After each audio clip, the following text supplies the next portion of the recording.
नमस्कार विद्यार्थी आणि पालक मित्रांनो, study helper coaching classes Aheri येथे तुम्हा सगळ्यांचे स्वागत आहे। आपणा सगळ्यांना माहित आहे की आतापर्यंत ही जी शिष्यवृत्ती परीक्षा आहे ती इयत्ता 5वी व इयत्ता 8वी मध्ये राबवण्यात येत होती, परंतु शासनाने या वर्षीपासून ही जी शिष्यवृत्ती परीक्षा आहे ती 4थी आणि 7वी मध्ये राबवण्याचे ठरवलेले आहे। तर बघा 5वी आणि 8वी याचा जो सिलेबस आहे तो सगळ्यांना माहित होता, परंतु या वर्षी जी होणारी 4थी आणि 7वीची शिष्यवृत्ती परीक्षा आहे याच्याबद्दल मार्गदर्शन करणारा जीआर मी तुम्हाला याच्यापूर्वी एक्सप्लेन केलेला आहे, परंतु खूपशा पालकांचे आणि विद्यार्थ्यांचे म्हणणे होते की परीक्षा तर होणार, मग या परीक्षेचा अभ्यासक्रम काय असेल। तर तुमच्या मनातील या सगळ्या शंका दूर करण्यासाठी आजचा हा व्हिडिओ। आज बघा या ठिकाणी मी तुम्हाला शिष्यवृत्ती परीक्षेमध्ये येणारा इयत्ता 7वी मधला जो अभ्यासक्रम आहे तो एक्सप्लेन करणार आहे। सगळ्यांनी एक गोष्ट लक्षात घ्यायची बघा की परीक्षा जी असते ती वेगवेगळ्या माध्यमातून घेतली जाते, परंतु जास्तीत जास्त विद्यार्थी हे इंग्रजी माध्यमाचे असतात, त्यामुळे आज जो सिलेबस मी एक्सप्लेन करणार आहे तो इंग्रजी माध्यमाचा आहे। तर विद्यार्थी मित्रांनो बघा हा व्हिडिओ तुम्ही शेवटपर्यंत बघा, म्हणजे तुमच्या लक्षात येईल की तुम्हाला नेमकं स्टडी करत असताना कोणत्या गोष्टीकडे फोकस करायचा आहे। कारण सगळ्यांना माहित आहे एखादी परीक्षा जर आपण देणार असू तर त्या परीक्षेचा अभ्यासक्रम आपल्याला माहित असणं गरजेचं आहे, कारण हाच तो अभ्यासक्रम आहे जो काय करतो आपल्याला त्या ठिकाणी तर दिशा देण्याचं काम करतो। आणि या ठिकाणी बघा ज्या वेळेला मी तुम्हाला एक्सप्लेन करेल त्यावेळेला लक्ष द्या, कारण त्या ठिकाणी कॅटेगराइज केलेलं आहे, पर्टिक्युलर कोणत्या युनिटला किती जास्त वेटेज दिलेलं आहे या सगळ्यांची माहिती मी तुम्हाला देते, तर सगळ्यांनी याकडे लक्ष द्या। चला तर आपण या ठिकाणी पहिल्यांदा काय करूया या ठिकाणी की बघा महाराष्ट्र राज्य परीक्षा परिषद पुणे यांनी काय केलेलं आहे या ठिकाणी तर प्राथमिक शिष्यवृत्ती परीक्षा इयत्ता 4थी तसेच उच्च प्राथमिक शिष्यवृत्ती परीक्षा इयत्ता 7वी म्हणजे या दोन्ही वर्षासाठी या वर्षी जी शिष्यवृत्ती परीक्षा राबवली जाणार आहे तर विद्यार्थी मित्रांनो सगळ्यात पहिल्यांदा तुम्हाला त्याचे स्वरूप माहित असणं गरजेचे आहे। याच्या मागच्या व्हिडिओमध्ये पण मी तुम्हाला स्वरूप सांगितलेला होता, तरी पण बघा या ठिकाणी व्यवस्थित लक्ष द्या। आजचा जो व्हिडिओ आहे हा बघा मुख्यतः इंग्रजी माध्यमांच्या विद्यार्थ्यांकरिता आहे, मराठी माध्यमांचे जे विद्यार्थी आहे यांच्याकरिता मी काय करणार आहे त्या ठिकाणी तो दुसरा व्हिडिओ काय करेल प्रोव्हाइड करेल। तर बघा या ठिकाणी विद्यार्थी हा इयत्ता 4थीचा असू द्या किंवा विद्यार्थी हा इयत्ता कोणता वर्गाचा असू द्या तर 7वीचा असू द्या, दोन्ही वर्गांचं जे परीक्षेचं स्वरूप आहे ते सारखं असणार आहे। मग या ठिकाणी बघा की काय असतं की ज्या वेळेला ही शिष्यवृत्ती परीक्षा घेतली जाते तर या ठिकाणी मुख्यतः 2 पेपर घेतले जातात, पेपर 1 आणि पेपर 2। आता या ठिकाणी काय होईल बघा की जो पेपर 1 असतो तर पेपर 1 मध्ये या ठिकाणी एकंदरीत 2 विषयांचा समावेश केलेला आहे, तर या ठिकाणी प्रथम भाषा आणि गणित। आता बघा हा जो व्हिडिओ आहे इंग्रजी माध्यमांच्या विद्यार्थ्यांकरिता आहे, तर जे विद्यार्थी इंग्रजी माध्यमातून परीक्षा देतील तर त्यांची प्रथम भाषा ही कोणती कन्सिडर करण्यात येईल त्या ठिकाणी इंग्रजी, आणि दुसरा जो असेल त्या ठिकाणी तो विषय कोणता असेल त्या ठिकाणी गणित। मग या ठिकाणी बघा मार्कांचा आणि गुणांचं काय म्हणजे या ठिकाणी प्रश्नांची संख्या आणि गुणांची संख्या सांगितलेली आहे की पहिला पेपर जो होणार आहे बघा त्या ठिकाणी एकंदरीत 2 विषय असणार आहे, इंग्रजी माध्यमांच्या विद्यार्थ्यांसाठी प्रथम भाषा इंग्रजी आणि दुसरा विषय कोणता असेल गणित। तर प्रथम भाषेचे बरं एकंदरीत काय केले जातात त्या ठिकाणी 25 प्रश्न विचारले जातात आणि त्या ठिकाणी गुणसंख्या किती असेल त्या ठिकाणी तर 50। तसंच बघा या ठिकाणी की जो दुसरा काय असेल त्या ठिकाणी विषय समाविष्ट केला गेलेला आहे तो कोणता या ठिकाणी गणित, तर गणित विषयाचे एकूण काय केले जातात त्या ठिकाणी तर 50 प्रश्न विचारले जातात आणि गुण किती असतात त्या ठिकाणी तर 100।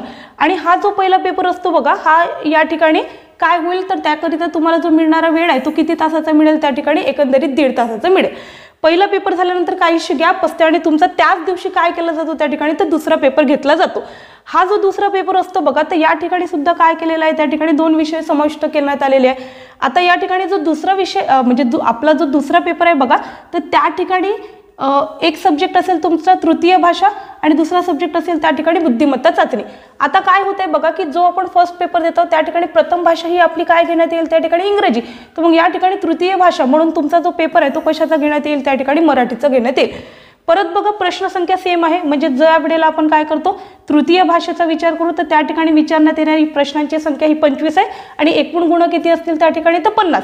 आणि त्याचबरोबर बघा की बुद्धिमत्ता चाचणी याचे विचारण्यात येणाऱ्या प्रश्नांची संख्या 50 आहे आणि त्या ठिकाणी त्याचे गुण किती आहे त्या ठिकाणी 100। आणि परत बघा ज्याप्रमाणे पहिल्या पेपरला काय करण्यात येतो तुम्हाला 1.5 तासाचा वेळ देण्यात येतो, त्याचप्रमाणे तुम्हाला दुसऱ्या पेपरला सुद्धा काय करण्यात येईल या ठिकाणी 1.5 तासाचा वेळ देण्यात येईल।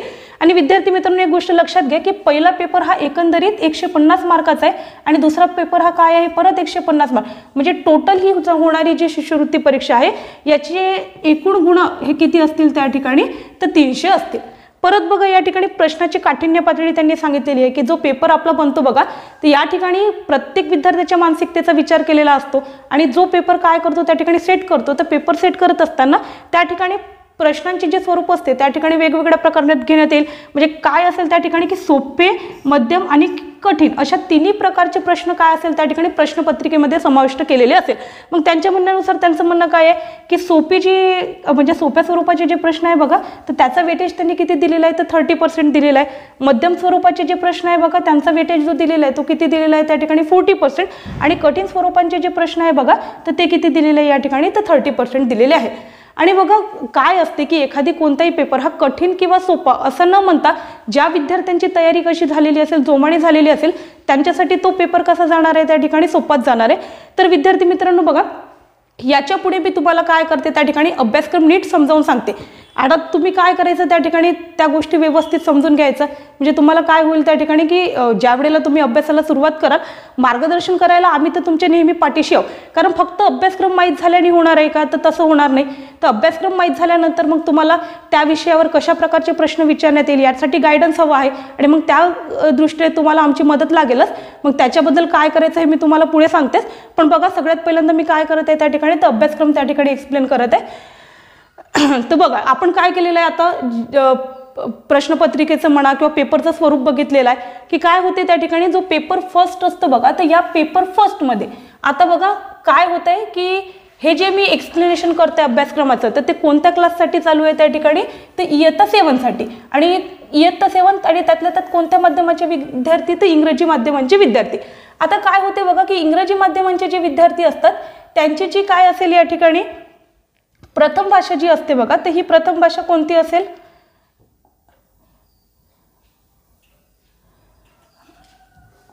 हा तर जे बघा हा जो अभ्यासक्रम आहे तो कोणत्या वर्गासाठी आहे त्या ठिकाणी, तर इयत्ता 7वीसाठी. माध्यम कोणतं आहे त्या ठिकाणी, तर इंग्रजी. जे इंग्रजी माध्यमांचे विद्यार्थी असतील तर त्या इंग्रजी माध्यमांच्या विद्यार्थ्यांकरिता लक्षात घ्यायचं आहे की त्यांची प्रथम भाषा कोणती असेल त्या ठिकाणी, तर इंग्रजी. आता काय होते बघा या ठिकाणी की आपण ज्या वेळेला अभ्यासक्रम बघतो तर अभ्यासक्रमामध्ये काय केलेलं आहे, युनिट, सब युनिट आणि वेटेज या फॉर्ममध्ये तुम्हाला काय केला गेलेला आहे या ठिकाणी, चार्ट प्रोव्हाइड केला गेलेला आहे. तर सगळ्यात पहिल्यांदा बघा या ठिकाणी जो फर्स्ट टॉपिक तुम्हाला दिलेला आहे, हा जो फर्स्ट टॉपिक आहे बघा, हा कशाशी रिलेटेड दिलेला आहे तुम्हाला त्या ठिकाणी, तर वोकॅब्युलरीशी रिलेटेड दिलेला आहे. मग वोकॅब्युलरी जी असते बघा, याच्यावर टोटल तुम्हाला किती वेटेज देण्यात आलेलं आहे या ठिकाणी, 12% वेटेज देण्यात आलेलं आहे. म्हणजे बघा जो प्रथम भाषा काय आहे त्या ठिकाणी इंग्रजी, त्याचा जो पेपर 25 मार्क्सचा होईल, सॉरी त्याच्यामध्ये जे काय असेल त्या ठिकाणी 25 क्वेश्चन्स असेल, तर त्या 25 क्वेश्चन्समध्ये 12% वेटेज हे कशाला दिलेलं आहे त्या ठिकाणी, तर तुमचं हे जे फर्स्ट युनिट आहे ते कोणतं आहे त्या ठिकाणी, वोकॅब्युलरीला दिलेलं आहे. आता या ठिकाणी बघा याच्यामध्ये काही सब युनिट्स आहे. म्हणजे वोकॅब्युलरी हा जो कंटेंट आहे याच्यामध्ये कोणकोणते सब युनिट्स येतील, तर सगळ्यात पहिल्यांदा बघा त्या ठिकाणी सिमिलर मिनिंग्स, त्याच्यानंतर काय दिलेलं त्या ठिकाणी homonyms, find out the word which means. परत या ठिकाणी काय विचारलेलं आहे, फाइंड आउट अपोजिट वर्ड्स. म्हणजे त्या ठिकाणी प्रश्न विचारत असताना अँटोनिम्सचे पण काय केले जातील त्या ठिकाणी प्रश्न विचारले जातील. परत बघा find the words synonyms of. म्हणजे त्या ठिकाणी काय होईल की अपोजिट वर्ड आणि सिमिलर वर्ड अशा दोन्ही प्रकारचे प्रश्न विचारण्यात येईल. त्याचप्रमाणे बघा फॉर्मेशन ऑफ वर्ड, म्हणजे ज्याच्यामध्ये word building, adjective, adverb, noun या प्रकारचे काय येईल त्या ठिकाणी कंटेंट विचारण्यात येईल. आता बघा विद्यार्थी मित्रांनो स्क्रीनवर काय होतं या ठिकाणी, तर तुमच्यासमोर ही स्लाईड आलेली आहे. ज्यांना आवश्यकता वाटत आहे त्यांनी काय करायचं त्या ठिकाणी स्क्रीनशॉट घ्यायचं. तसंच बघा लक्षात घ्या की प्रश्न विचारत असताना फ्रेजेस, परत त्या ठिकाणी write the contextual meaning of words, परत writing words using given clues, अशा प्रकारचे काय आहे त्या ठिकाणी प्रिफिक्स, सफिक्स अशा वेगवेगळ्या टॉपिकवर काय होईल त्या ठिकाणी वोकॅब्युलरीवर प्रश्न विचारण्यात येईल. आता या ठिकाणी बघा आपण पुढे थोडंसं बघूया की अभ्यासक्रमामध्ये आणखी आपल्याला काय काय दिलेलं आहे. तर बघा हा जो सेकंड पार्ट आहे, म्हणजे आपण काय केलेलं आहे फर्स्ट पार्टमध्ये वोकॅब्युलरी बघितलेला आहे, तसंच त्या ठिकाणी हा जो काय आहे त्या ठिकाणी सेकंड युनिट आहे बघा. तर सेकंड युनिटमध्ये कशावर प्रश्न विचारले जातात, तर वर्ड पझल्स अँड रायडल्सवर. मग या ठिकाणी बघा क्रॉसवर्ड पझल्स, रायडल्स, परत word ladders, word web, word register आणि ग्रिड, म्हणजे याच्यावर किती वेटेज दिलेलं आहे या ठिकाणी, तर टोटल तुमचा 4% वेटेज दिलेला आहे. तर आता बघा विद्यार्थी मित्रांनो आपण काय करतो या ठिकाणी, प्रथम भाषा इंग्रजी जी आहे त्याचा काय करतो या ठिकाणी अभ्यासक्रम एक्सप्लेन करत आहोत. तर या ठिकाणी बघा आता थर्ड युनिट मी एक्सप्लेन करते, थर्ड युनिटकडे लक्ष द्या. तर थर्ड युनिटमध्ये काय सांगितलेलं आहे त्या ठिकाणी, तर लँग्वेज स्टडी. मग लँग्वेज स्टडीवर एकंदरीत किती पर्सेंटमध्ये प्रश्न विचारण्यात येईल या ठिकाणी, तर 16% प्रश्न विचारण्यात येईल. मग लँग्वेज स्टडीमध्ये तुम्हाला कशाचा अभ्यास करायचा आहे त्या ठिकाणी, तर बघा पार्ट ऑफ स्पीच, परत model auxiliary clauses, types of sentences, kind of sentences, figure of speech, या प्रकारे त्या ठिकाणी काय करायचं आहे तुम्हाला वेगवेगळ्या सब युनिट्सचा अभ्यास करायचा आहे. त्याचप्रमाणे बघा या ठिकाणी त्यांनी 4th युनिट प्रोव्हाइड केलेला आहे. हा जो 4th युनिट आहे बघा, हा कशाशी रिलेटेड आहे त्या ठिकाणी, तर ग्रामरशी रिलेटेड आहे. आणि या ठिकाणी हा जो ग्रामरशी रिलेटेड असणारा जो पोर्शन आहे यावर टोटल बघा किती वेटेज दिलेलं आहे या ठिकाणी, तर 16% वेटेज दिलेलं आहे. म्हणजे जर आपण कंपॅरेटिव्हली बघितलं तर या ठिकाणी 16% वेटेज म्हणजे हे खूप चांगलं वेटेज आहे. तर विद्यार्थी मित्रांनो अभ्यास करत असताना काय करायचं, ग्रामर या टॉपिककडे व्यवस्थित लक्ष द्यायचं. या ठिकाणी येणारे त्याचे जे सब टॉपिक्स आहेत ते कोणते आहे ते बघूया. काय दिलेले आहे त्या ठिकाणी, ॲक्टिव्ह पॅसिव्ह व्हॉइस, परत direct indirect speech, degree, transformation, परत काय दिलेलं आहे या ठिकाणी, को रिलेशन कंजक्शन, परत त्या ठिकाणी कंपाऊंड कंजक्शन आणि वर्क क्वेश्चन्स, या टाईपचे क्वेश्चन काय केले जातील तुम्हाला या ठिकाणी या टॉपिकवर विचारण्यात येईल. परत बघा या ठिकाणी की आता बघा हा जो 5th कॅटेगराईज केला म्हणजे या ठिकाणी युनिट जे आपण बघत आहोत तर या ठिकाणी जो 5th युनिट आहे, हा 5th युनिट कोणता दिलेला आपल्याला या ठिकाणी, तर क्रिएटिव्ह रायटिंग. मग याच्यावर असणारं वेटेज बघा हे ग्रामरपेक्षा जास्त आहे, म्हणजे ग्रामरचं जे वेटेज होतं त्याच्यापेक्षा याचं वेटेज जास्त आहे. आणि हे टोटल किती आहे या ठिकाणी, तर 24% आहे. मग या ठिकाणी बघा हा जे क्रिएटिव्ह रायटिंग असते, या क्रिएटिव्ह रायटिंगमध्ये मग कोणकोणते सब टॉपिक्स येतात तर ते बघूया. या ठिकाणी बघा responding, news, advertisement, emails, website, SMS या टाईपचे काय केले जातात या ठिकाणी, याच्यावर प्रश्न विचारले जातात. तसेच त्या ठिकाणी कंप्लीट दी स्लोगन या टाईपवर काय केलं जाईल त्या ठिकाणी प्रश्न विचारला जाईल. पुढे बघा या ठिकाणी तर dialogue writing, letter writing, diary, play, debate, short story writing, report writing, rights quotations, या ठिकाणी वेगवेगळे सब टॉपिक दिलेले आहे या ठिकाणी. तर प्रश्न विचारण्याची संख्या या टॉपिकवर काय असू शकते त्या ठिकाणी विद्यार्थी मित्रांनो, जास्त असू शकते. परत बघा या ठिकाणी तर आपण थोडंसं पुढचं टॉपिक बघूया किंवा मग या ठिकाणी पुढचं युनिट काय दिलेलं आहे ते बघूया. तर या ठिकाणी बघा टोटल आपण काय केलेलं आहे त्या ठिकाणी 5 युनिट्स बघितलेला आहे. जो 6th युनिट आहे बघा तो कोणता दिलेला आहे या ठिकाणी, तर रीडिंग स्किल्स म्हणजे ज्याच्यामध्ये काय येते त्या ठिकाणी टोटल कॉम्प्रेशन येते हे त्या ठिकाणी एक्सप्लेन केलं गेलेलं आहे. मग याच्यावर सुद्धा बघा किती वेटेज आहे त्या ठिकाणी, 24% इतका वेटेज आहे. मग याच्यामध्ये कोणते टॉपिक येणार त्या ठिकाणी, तर या ठिकाणी extracts, poems, prose, news, dialogues, invitations, leaflets, write up, notice आणि कंपॅरिझन. आता या प्रकारचे सगळे टॉपिक काय असेल त्या ठिकाणी रीडिंग स्किल्समध्ये इन्क्लुडेड केलेले असतील. तर बघा या ठिकाणी आपण आता पुढे जाऊया. तर विद्यार्थी मित्रांनो बघा की आत्तापर्यंत मी काय केलेलं आहे त्या ठिकाणी, ते इयत्ता 7वी करिता जो पेपर फर्स्ट आहे त्याची जी काय आहे त्या ठिकाणी प्रथम भाषा जी काय आहे त्या ठिकाणी इंग्लिश आहे, तर त्याच्यामध्ये कोणकोणत्या टॉपिकवर त्या ठिकाणी प्रश्न काय करण्यात येईल त्या ठिकाणी विचारले जाईल ते सगळे काय केलेलं आहे मी तुम्हाला युनिट्स आणि सब युनिट्स तसंच त्याचं काय सांगितलेलं आहे त्या ठिकाणी वेटेज सांगितलेलं आहे. आता विद्यार्थी मित्रांनो बघा की पेपर फर्स्टमध्ये विचारण्यात येणारा जो दुसरा विषय बघा तो कोणता आहे या ठिकाणी, तर गणित. आणि हा ठिकाणी हा जो गणित विषय आहे बघा कंपॅरेटिव्हली काय होते त्या ठिकाणी की प्रथम भाषेपेक्षा याचं जे वेटेज आहे ते कसं आहे त्या ठिकाणी जास्त आहे. कारण प्रथम भाषेचे जे प्रश्न आहे ते काय विचारले जातात, 25 विचारले जातात, परंतु गणितावर एकंदरीत किती प्रश्न विचारले जातात त्या ठिकाणी, तर 50 प्रश्न विचारले जातात. तर सगळ्यात फर्स्ट युनिट बघूया या ठिकाणी. हा जो फर्स्ट युनिट आहे हा कोणता दिलेला आहे तुम्हाला, नंबर वर्क दिलेला आहे आणि त्याच्यावर टोटल किती पर्सेंट वेटेज दिलेलं आहे त्या ठिकाणी, ते 8% वेटेज दिलेलं आहे.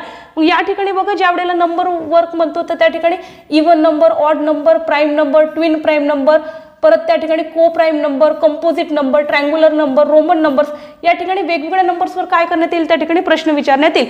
तसंच बघा या ठिकाणी natural number, whole number, integers, rational number, परत ऑपरेशन्स ऑन नॅशनल नंबर आणि नंबर लाईन, म्हणजे या सगळ्या टॉपिकवर काय करण्यात येईल त्या ठिकाणी नंबर वर्क या युनिट खाली तुम्हाला टोटल 8% मध्ये काय विचारण्यात येईल त्या ठिकाणी प्रश्न विचारण्यात येईल.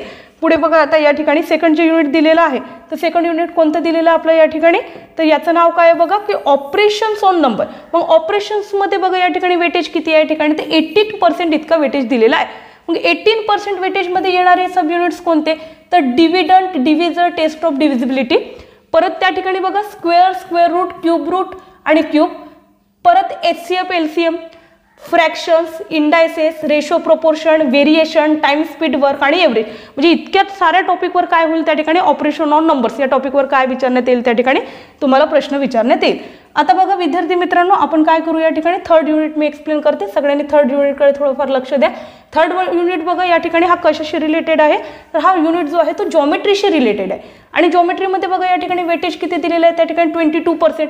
मग जॉमेट्रीमध्ये जे येणारे टॉपिक आहे बघा या ठिकाणी किती कोणकोणते टॉपिक आहे तर मी त्याला व्यवस्थित काय करते त्या ठिकाणी स्क्रीनवर दाखवत आहे. ज्या विद्यार्थ्यांना काय करायचं आहे त्या ठिकाणी स्क्रीनशॉट घ्यायचा आहे त्यांनी काय करायचं लवकरात लवकर स्क्रीनशॉट घ्या. बघा या ठिकाणी काय होईल तर जॉमेट्रीवर येणारे टॉपिक्स कोणते आहे तर बेसिक कॉन्सेप्ट इन जॉमेट्री.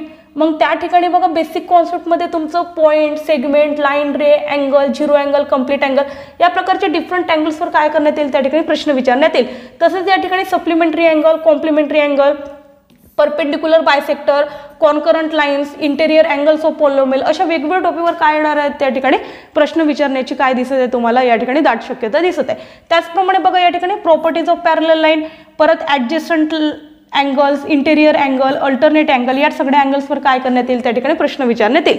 परत बघा या ठिकाणी परत कोणता टॉपिक दिलेला आहे तर सर्कल हा टॉपिक दिलेला आहे. म्हणजे सर्कल झालं किंवा त्याचप्रमाणे काय होतं या ठिकाणी तर properties of triangle, properties of quadrilateral, Pythagoras theorem, 3 dimensional objects आणि त्याच्यामध्ये triangular prism, rectangular prisms, sphere, net using surfaces आणि वर्टायसेस अँड एजेस या ठिकाणी काय होईल या सगळ्या टॉपिक्सवर प्रश्न विचारण्यात येईल. परत बघा या ठिकाणी की जो फोर्थ त्या ठिकाणी काय केलेला आहे जो आपला टॉपिक दिलेला आहे जो मेन टॉपिक आहे बघा तो काय आहे आपलं जे 4th युनिट आहे ते 4th युनिट काय या ठिकाणी ते मेन्सुरेशन आणि मग याला वेटेज किती या ठिकाणी तर 16%चं वेटेज आहे. मग या ठिकाणी इन्क्लूड होणारे सब टॉपिक्समध्ये डायमेन्शन दिलेलं आहे, पेरिमीटर दिलेलं आहे, एरिया दिलेला आहे आणि काय केलेलं आहे त्या ठिकाणी सरफेस एरिया ऑफ क्युबॉइड आणि क्यूब. हे काय करायचं आपल्याला या ठिकाणी या म्हणजे पर्टिक्युलर टॉपिकची आपल्याला चांगली स्टडी करायची आहे. म्हणजे या ठिकाणी या टॉपिकची तुम्ही चांगली स्टडी कराल तर त्या ठिकाणी काय होईल तुमच्या पेपरमध्ये मार्क काय होतील त्या ठिकाणी चांगल्या प्रकारे येऊ शकतील. परत त्या ठिकाणी बघा हा जो नेक्स्ट टॉपिक दिलेला आहे हा कोणता दिलेला आहे आपल्याला स्टॅटिस्टिक्स आणि याच्यावर वेटेज किती आहे आपल्या या ठिकाणी 6%. बघा वेटेज जरी कमी असलं तरी काय होईल या ठिकाणी विचारण्यात येणारी जी प्रश्नाचे स्वरूप आहे या ठिकाणी काय असू शकतात सोप्या प्रकारचे असू शकतात. त्याच्यामुळे या टॉपिकचा काय करायचा व्यवस्थित अभ्यास करायचा. मग स्टॅटिस्टिक्समध्ये काय विचारलं जाईल त्या ठिकाणी तर मीन फ्रिक्वेन्सी डिस्ट्रीब्युशन टेबल तसंच बार ग्राफ आणि जॉईंट बार ग्राफ या ठिकाणी याच्यावर काय होईल त्या ठिकाणी प्रश्न विचारले जातील. परत बघा अप्लाइड मॅथमॅटिक्स दिलेला आहे. आता अप्लाइड मॅथमॅटिक्समध्ये काय होते एकंदरीत त्याचा जो आपण वेटेजचा विचार केला तर वेटेज किती या ठिकाणी 14%चं वेटेज आहे. मग या ठिकाणी percentage, simple interest and bank तसंच प्रॉफिट आणि लॉस या टॉपिकवर काय करण्यात येईल त्या ठिकाणी तर प्रश्न विचारण्यात येईल. पुढे जर आपण बघितलं बघा तर जो नेक्स्ट दिलेला काय आहे त्या ठिकाणी युनिट आहे हे नेक्स्ट युनिट काय दिलेलं आपल्याला अल्जेब्रा दिलेला आहे. मग अल्जेब्राशी रिलेटेड बघा त्या ठिकाणी वेटेज किती आहे आपलं तर 16%चं आहे. मग अल्जेब्रामध्ये येणारे सब युनिट्स कोणते तर या ठिकाणी बघा use of alphabets for numbers, factors of algebraic expression तसंच त्या ठिकाणी identity, algebraic formula, expansion of square, परत त्या ठिकाणी equation in one variable and word problem based on it म्हणजे या वेगवेगळ्या टॉपिकवर काय विचारणार आहे त्या ठिकाणी प्रश्न विचारले जाते. तर विद्यार्थी मित्रांनो बघा अभ्यासक्रम सांगत असताना मी काय करत आहे त्या ठिकाणी तर प्रत्येक टॉपिकचं तुम्हाला वेटेज सांगत आहे. म्हणजे ज्या प्रकारचं वेटेज दिलेलं असेल तर प्रश्न विचारण्याची काय असेल त्या ठिकाणी क्वांटिटी जी असते त्या पर्सेंटवर काय असेल त्या ठिकाणी डिपेंड असेल. परत बघा आता या ठिकाणी पहिला पेपर एक्सप्लेन करणं झालेला आहे. आता जो काय असतो आपला त्या ठिकाणी दुसरा पेपर असतो तर इंग्रजी माध्यमांच्या विद्यार्थ्यांनी लक्षात घ्यायचं की ज्यांचा काय आहे या ठिकाणी दुसरा पेपर आहे तर दुसऱ्या पेपरमध्ये काय होते त्या ठिकाणी तर तृतीय भाषा इन्क्लूड केलेली असते. मग ही जी तृतीय भाषा असते बघा तर तृतीय भाषेमध्ये काय येते त्या ठिकाणी तर मराठी. मग आपण 1 मिनिट बघा मराठीचा सिलेबस बघून घेऊ. काय होतंय बघा की काय आहे विद्यार्थी कोणत्या वर्गाचे आहेत ठिकाणी 7वीचे, माध्यम कोणता आहे इंग्रजी आणि आपण आता पेपर 2 बद्दल काय करतो चर्चा करतो तर त्या ठिकाणी येणारी तृतीय भाषा इंग्रजी माध्यमांच्या विद्यार्थ्यांसाठी कोणती असणार आहे त्या ठिकाणी मराठी. मग मराठीमध्ये बघा जे घटक, उपघटक आणि भारांश इथे दिलेला आहे तर मराठीचा जो पहिला घटक आहे बघा तो कोणता दिलेला आहे या ठिकाणी आकलन. आकलनचा जो भारांश दिलेला आहे तो किती दिलेला आहे या ठिकाणी तर 24%. मग या ठिकाणी येणारे उपघटक उतारा व त्यावर आधारित प्रश्न, कवितावर त्या आधारित प्रश्न, सुसंगत वाक्याचा परिचय, संवाद व त्यावर आधारित प्रश्न. तसेच बघा सेकंड जो त्या ठिकाणी काय दिलेला आहे घटक जो दिलेला आहे तो कोणता दिलेला आहे आपल्याला शब्द संपत्ती. याच्यावरचं वेटेज बघा बापरे म्हणजे किती दिलेलं आहे आपल्याला 36% इतकं वेटेज दिलेलं आहे. मग या ठिकाणी विद्यार्थी मित्रांनो तुम्हाला कशाचा अभ्यास करावा लागेल तर समानार्थी शब्द, विरुद्धार्थी शब्द, शुद्ध व अशुद्ध शब्द, शब्दसमूहाबद्दल एक शब्द तसंच वाक्यप्रचार, म्हणी, जोड शब्द, एकाच शब्दाचे भिन्न अर्थाचे शब्द म्हणजे या सगळ्या टॉपिकचा तुम्हाला काय करायचं आहे शब्द संपत्ती या घटकाखाली अभ्यास करायचा आहे. त्याच्यानंतर जो बघा आपला जो 3rd टॉपिक आहे तो कोणता आहे तर कार्यात्मक व्याकरण आणि हा जो कार्यात्मक व्याकरण आहे बघा याचं जे वेटेज आहे ते किती दिलेलं आहे आपल्याला तर 32%. मग कार्यात्मक व्याकरणमध्ये काय येणार तुम्हाला तर वर्णविचार, मग त्याच्यानंतर शब्दांच्या जाती, लिंग, वचन, विरामचिन्हे आणि काळ या टॉपिकवर काय विचारण्यात येईल प्रश्न विचारण्यात येईल. पुढे बघा त्या ठिकाणी जो आपला काय आहे त्या ठिकाणी घटक 4था दिलेला आहे तर घटक 4थ्यामध्ये बघा 1ली ते 7वी मराठी विषयाशी संबंधित सामान्य ज्ञान या टॉपिकवर प्रश्न विचारण्यात येईल। मग सामान्य ज्ञान म्हणजे नेमकं काय विचारलं जाईल तर साहित्यिकांचे साहित्य व टोपण नावे तसेच साहित्य विषयक सामान्य ज्ञान याच्यावर बघा किती वेटेज दिलेलं आहे तुम्हाला त्या ठिकाणी 8% इतकं वेटेज दिलेलं आहे। परत बघू आपण आणखी कोणते टॉपिक्स या ठिकाणी इन्क्लुडेड केलेले आहे। हां, तर बघा मराठी विषयाचा जो अभ्यासक्रम होता तो मी तुम्हाला समजावून सांगितलेला आहे। या ठिकाणी बघा मराठी सोबत असणारा जो दुसरा विषय असतो तो कोणता असतो त्या ठिकाणी तर बुद्धिमत्ता चाचणी। मग आपण या ठिकाणी बुद्धिमत्ता चाचणीचा मी काय करते त्या ठिकाणी सिलेबस एक्सप्लेन करते, तर विद्यार्थी मित्रांनो याकडे व्यवस्थित लक्ष द्या। परत काय होते बघा की विषय कोणता आहे आपला या ठिकाणी तर बुद्धिमत्ता चाचणी। जो फर्स्ट युनिट दिलेला आहे तो कोणता दिलेला आपल्याला कॉम्प्रिहेन्शन, याच्यावर वेटेज किती दिलेलं आपल्याला 8%। मग कॉम्प्रिहेन्शन मध्ये काय होते फॉलो द गिवन इन्स्ट्रक्शन्स या प्रकारचे प्रश्न विचारले जातील, तसेच इंग्लिश अल्फाबेट्सवर प्रश्न विचारले जातील। परत बघा सेकंड जो युनिट दिलेला हा दिलेला आपल्याला क्लासिफिकेशन, याचं जे वेटेज आहे ते किती पर्सेंट आहे त्या ठिकाणी 10%। आणि मग क्लासिफिकेशनवर काय होईल त्या ठिकाणी vocabulary, figures, numbers, English alphabet या टॉपिकवर काय केले जातील त्या ठिकाणी प्रश्न विचारले जातील।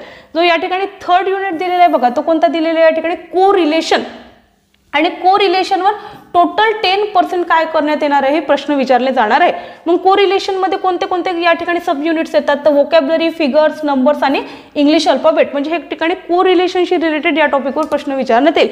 त्याप्रमाणे बघा त्या ठिकाणी की आपला जो फोर्थ टॉपिक आहे हा काय आहे त्या ठिकाणी ऑर्डर किंवा त्यालाच काय म्हणतो आपण सिरीज। मग सिरीजचं वेटेज किती दिलेलं आहे 10%। मग त्या ठिकाणी कोणते प्रश्न इन्क्लुडेड केले असेल तर इथे बघा numbers, figures, to find the odd terms, English alphabet या टॉपिकवर काय विचारण्यात येईल त्या ठिकाणी प्रश्न विचारण्यात येईल।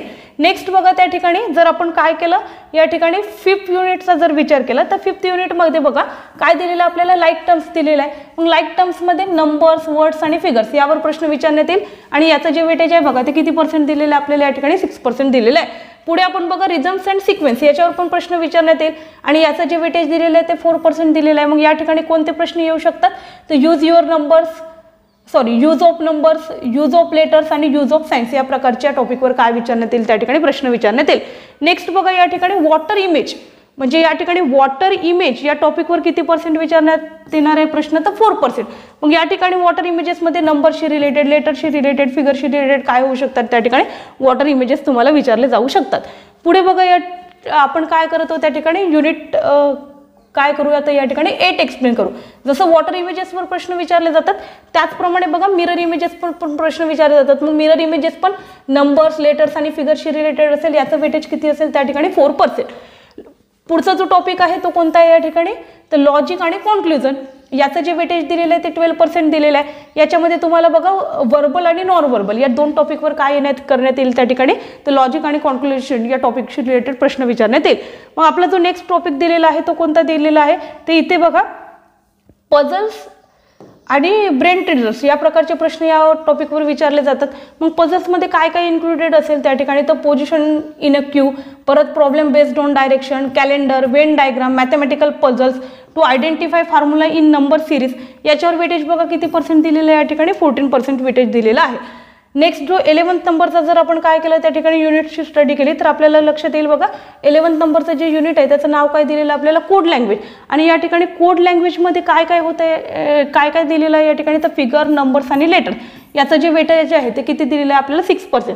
पुढे बघा 12th जो टॉपिक दिलेला हा काय दिलेला आहे तुम्हाला पिरॅमिड्स किंवा स्ट्रक्चर्स।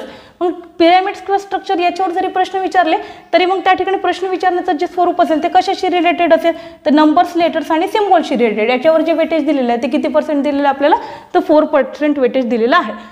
पुढे जर आपण बघू बघा तर सगळ्यात लास्ट असं जे म्हणजे आपण काय केलेलं आहे इंटेलिजन्सी टेस्टचं जे आपण सिलेबस बघितलेला आहे ते इंटेलिजन्सी टेस्टचा जो काय आहे त्या ठिकाणी सगळ्यात लास्ट जे युनिट दिलेलं आहे बघा ते युनिट कोणतं आहे त्या ठिकाणी युनिट नंबर 13, त्याचं नाव काय आहे त्या ठिकाणी ॲनालायसिस ऑफ फिगर्स, आणि ॲनालायसिस ऑफ फिगर्सचं बघा वेटेज किती आहे तर 8% इतकं वेटेज आहे। मग ॲनालायसिस ऑफ फिगर्समध्ये काय येतात to complete the figure, exact replica of the figure, परत figures by folding and unfolding of paper आणि फाइंड द हिडन फिगर या प्रकारचे प्रश्न या ठिकाणी काय करतात या टॉपिकवर विचारण्यात येतात।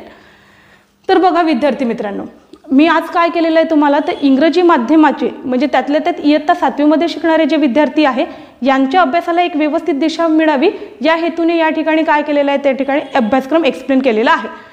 तर तुम्हाला तो अभ्यासक्रम कळलेला असेल, काय करायचं याची स्क्रीनशॉट घेऊन घ्यायचे किंवा त्याला काय करायचं तुम्हाला समजेल त्या लँग्वेजमध्ये मुखामध्ये काय करायचं नोट डाऊन करायचं. आणि आता काय करायचं आहे तुम्हाला, तर अभ्यासक्रमाला सुरुवात करायची आहे. जसा अभ्यासक्रम समजला तर तसं आपण कशाला सुरुवात करू, या ठिकाणी तर अभ्यासाला सुरुवात करू. बघा, अभ्यास तर तुम्ही करालच, परंतु या ठिकाणी काय होतं की study helper coaching classes Aheri हे काय करते तुमच्यासाठी, तर इयत्ता 4थी 5वी तसेच 7वी आणि 8वी चे जे विद्यार्थी शिष्यवृत्ती परीक्षा देणार आहे त्यांच्यासाठी काय करत आहे त्या ठिकाणी, तर वेगवेगळ्या माध्यमाचे कोर्सेस काय करत आहे, लॉन्च करत आहे. जर तुम्हाला काय करायचं असेल त्या ठिकाणी की या कोर्सेसचा फायदा घ्यायचा असेल तर विद्यार्थी मित्रांनो तुम्ही काय करा, बघा आमचं जे स्टडी हेल्पर नावाचं जे ॲप आहे ते काय करायचं आहे तुम्हाला डाउनलोड करायचं आहे. त्याची जी लिंक आहे बघा तुम्हाला डिस्क्रिप्शन बॉक्समध्ये मिळेलच. आम्ही अशी आशा करतो की आम्ही जे तुम्हाला काय करतो इन्फॉर्मेशन प्रोव्हाइड करतो तर ती तुम्हाला नक्कीच काय करत असेल त्या ठिकाणी फायदेशीर ठरत असेल. तर बघा विद्यार्थी मित्रांनो, जर तुम्हाला काय केलेलं असेल, हा व्हिडिओ आवडला असेल आणि असं वाटत असेल की पुढे आपण अशा प्रकारचे व्हिडिओ बघावे, तर काय करायचं तुम्ही विद्यार्थी मित्रांनो, आमचं जे चॅनल आहे त्या चॅनलला काय करा, त्या ठिकाणी जास्तीत जास्त शेअर करा, सबस्क्राईब करा आणि काय करा, लाईक करा. विद्यार्थी मित्रांनो, आपण काय करूया या ठिकाणी पुढच्या व्हिडिओमध्ये भेटूया. धन्यवाद.